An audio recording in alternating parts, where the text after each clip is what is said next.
O programa Vida de Artista de hoje vai conversar com uma grande atriz paraibana, uma atriz que enfrentou preconceitos, foi à luta e hoje é diretora do Teatro Edinaldo do Egito. Vamos conversar agora com Letícia Rodrigues. Oi, Letícia, tudo bem? Como é que você está? Obrigado. Letícia, primeiro vamos tocar num ponto assim crucial. Letícia, que já foi Romildo, e como é que foi essa transformação para você, para a cabeça das pessoas? Você enfrentou muito preconceito em relação a essa transformação de Romildo para Letícia? Que bacana essa interrogação, nessa pergunta, que as pessoas também almejam muito nessa resposta. E como a gente é artista, nós somos artistas, a transição, né? Porque quando a gente fala transformação, a gente brinca muito com teatro, com fazer teatro. O que é que eu faço, né? Se transformar nas personagens. E agora, a Letícia, eu furo minha bolha. Eu me encontro enquanto identidade, sabe? Inclusive, eu estou montando um espetáculo que tem a ver com isso. Quando pergunta, mamãe, gente existe? Mamãe, travesti existe? É mais ou menos isso, essas perguntas. E por quê? Ontem eu estava degustando à noite e uma criança apontou, mamãe, o que é isso?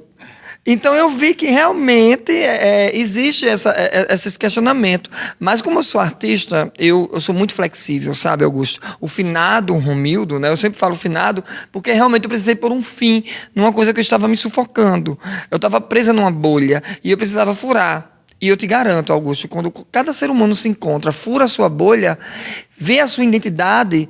Tem um texto de Ziraldo que eu vou montar também, que é Flict, sabe? Aquela cor que as pessoas apontam. Então, é mais ou menos isso, sabe? É minha identidade, sou eu. Depois de 18 anos, eu comecei a entender que Letícia é muito mais que um nome, um rótulo.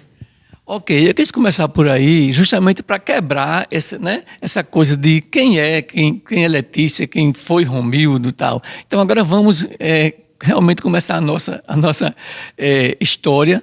Eu quero que você conte como foi que você começou a se interessar pelas artes. Desde pequeno, o teatro em você surgiu ainda na infância? Isso, eu era moleca, né? Então, com 9 anos de idade, eu fazia parte do Centro Livre Meninada. E se hoje eu estou aqui no teatro, tem a ver, né? A raiz foi feita ali, a sementinha foi plantada. E eu conheci a grande dama para mim do teatro paraibano, que é a minha primeira professora, sempre a primeira professora, será sempre um registro, que é a Marilene Santana, que eu devo muito a mesma, sabe? E a Marilene Santana, ela contribuiu muito. Ela acreditou naquele menino franzinho, sem voz, tímido. Na época eu era uma pessoa que eu não queria contato com ninguém, os medos, né? E aí fez com que Marilene me tirasse isso. E entrando no teatro, eu conheci a Joseane Magda através de Misael Batista, que a gente foi transitando nos grupos de teatro. 9 anos de idade eu comecei. E aí você começa a entender que foi de criança, né? Mas eu já gostava porque eu dublava uma música que eu via na rua. Eu era artista e não sabia. Eu ia olhar carro. Eu olhava carro. Essa história é ótima. Que eu olhava carro e o dinheiro eu pegava para comprar meu sapato, que eu não queria depender do meu pai e da minha mãe. Então, olhar carro para mim já era um espetáculo. Porque o cachê já era pago com as pessoas que pagassem. E isso acontecia onde? Você é de que bairro? Você fazia esse trabalho de olhar carro onde em João Pessoa? No Hospital São Vicente de Paula, né? Era pertinho de Jaguaribe, onde morava minha família, meu pai, minha mãe e eu. E eu nunca queria depender dos meus pais, porque a gente já veio de uma labuta muito grande, né? A gente é da época da casa de lona, sabe? Então a gente morava em sítio, aí foi crescendo, virando comunidade. Hoje já são ruas, sabe, calçadas, pavimentadas, mas a gente veio do início mesmo, da sementinha. E eu olhava carro porque eu queria me divertir, queria ir para uma festa das neves, queria, sabe, eu não queria depender da minha família, pelo contrário, ajudar sempre, que eu acho que é isso que é esse alicerce que o ser humano precisa fazer. Sempre aquele espírito de liberdade, né, Letícia? Isso. Essa liberdade que se você não fura a sua bolha, você vai ficar sempre presinha. E eu precisei furar. E hoje é que eu estou liberta. Sabe, eu saí da gaiola. Hoje eu sou um bem-te-vi. Hoje eu sou um pássaro, uma piaf, né? Que em pardal, né? Piaf em francês é pardal em português. É isso que eu gosto.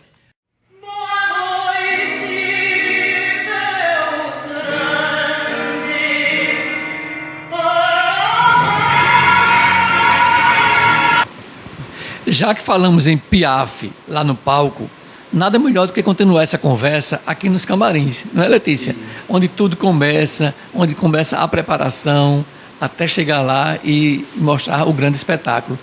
Você montou recentemente Piaf, né? Eternamente Bibi, na verdade. É um grande espetáculo. Como é que foi a repercussão desse espetáculo, não só em João Pessoa, mas em outros estados que você já representou a Paraíba? Que legal, Augusto. A Bibi, a Piaf foi montada em 2007, né? Mas em Bibi eu faço Piaf, porque Bibi transita também na Piaf de uma forma grandiosíssima.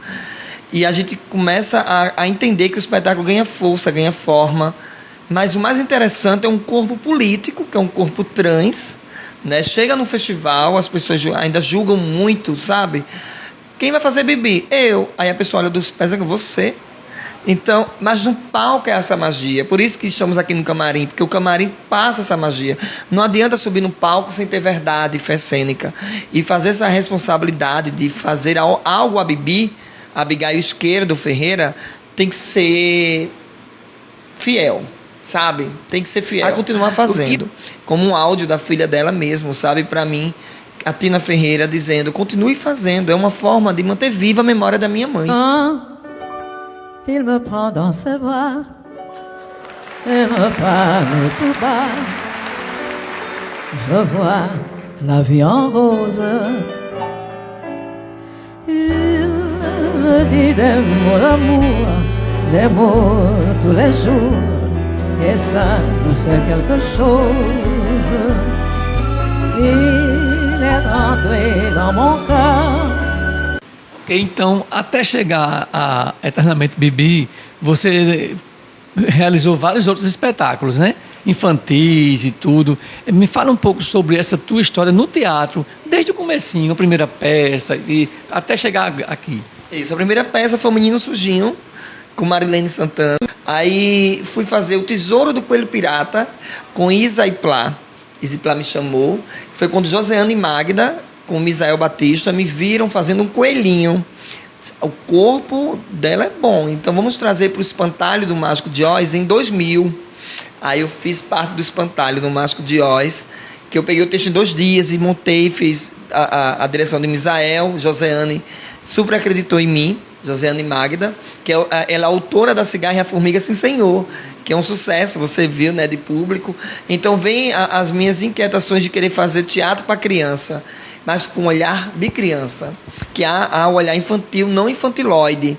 Eu não quero tratar a criança de hoje não é a mesma de 55, como tem o texto da Maria Clara Machado, Pluft é de 55, mas até hoje a história tem que ser bem contada, né? E essa brincadeira de fazer um Mágico de Oz, Scooby-Doo, Família Addams, Caverna do Dragão, foram mais de 20 espetáculos, sabe? Montando infantis. Ok. Teve uma época também que você fazia uma dupla com seu irmão gêmeo, né? O Romilson Rodrigues, e criou a dupla Dight e Light. Esse momento foi um momento assim especial na tua vida? Dight e Light continua ou morreu com a morte de Romilson? De Romildo. De Romildo. Mas a Dight Light, ela é sempre chamada para as festas, né?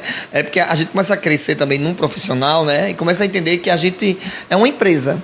Então as gêmeas Dight Light faz muitas confraternizações, aula da saudade, inclusive saiu uma matéria acabando com a gente. Achei ótimo, sabe? Porque falou, né? E as pessoas mandam pra mim, é sinal que chegou a polêmica. Polêmica chama atenção, é incrível.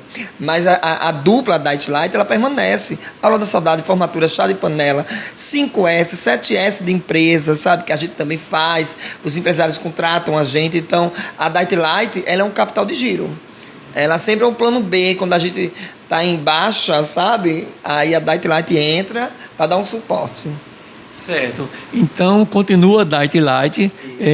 Romilson continua também fazendo teatro com você? Isso, faz teatro comigo, está no Pequeno Príncipe, As Malditas. Inclusive, As Malditas é uma versão do Saulo Queiroz, o texto. Eu tirei 8 dentes para fazer As Malditas. Então, hoje eu uso uma prótese dentária de silicone, toda bem trabalhada. Mas eu tirei 8 dentes para a personagem. Porque eu acho que a gente não tem limite. A artista não tem limite, sabe? Se é para cortar, a gente corta, não tem que ter apego.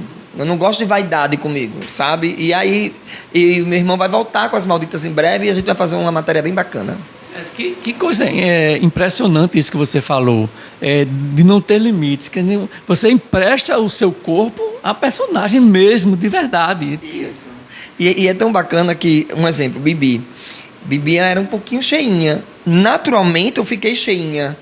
Mas isso eu me surpreendi porque eu disse, eu não estou tomando hormônio, porque eu decidi não ir pelo lado hormonal da minha transexualidade. Mas é de tanto fazer a Bibi que você começa a, sabe? Eu digo, peraí, calma, isso aqui é dela, não é meu. Eu tenho que diferenciar a personagem da Letícia. A Letícia, ela é a persona. A personagem são as que eu vivencio, mas eu empresto, faço questão. Não tem essa coisa comigo.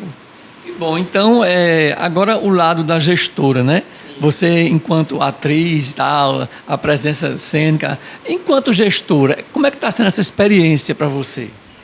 Olha, primeiro eu queria até fazer esse agradecimento, sabe, Augusto? Começar agradecendo. Eu sempre agradeço a Deus pelo dom da vida, pelas oportunidades, porque eu acho que todo ser humano precisa de uma oportunidade, sabe? Só uma. E dessa oportunidade você fazer o que você mais almeja. Vou dar um exemplo. O prefeito Cícero Lucena me liga. E você quer o quê? Você quer o teatro. O teatro está na UTI. O Edinaldo do Egito, na época que eu peguei, estava na UTI. Não quero desmerecer nenhuma gestão. Mas eu estou falando que estava na UTI. Porque é um absurdo o artista pagar para se apresentar. Então, as políticas públicas culturais, eu fiz questão de criar as minhas políticas. Aí eu criei a história da pauta. Isenção de pauta. Grupos de teatro não pagam pauta para se apresentar aqui. Porque eu já sofri muito, né? Eu tinha um espetáculo que a pauta é R$200, uma vez deu 210. E eu tive que pagar os 200, ficar R$10 para dividir para 8 pessoas.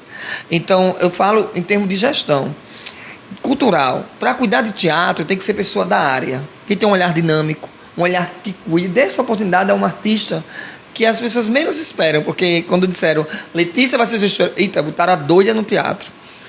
Né? Mas foi isso que aconteceu. Eu ouvi muita piada, muita. Mas a gente pega essas piadas e vai transformando em público e faz a casa ficar lotada.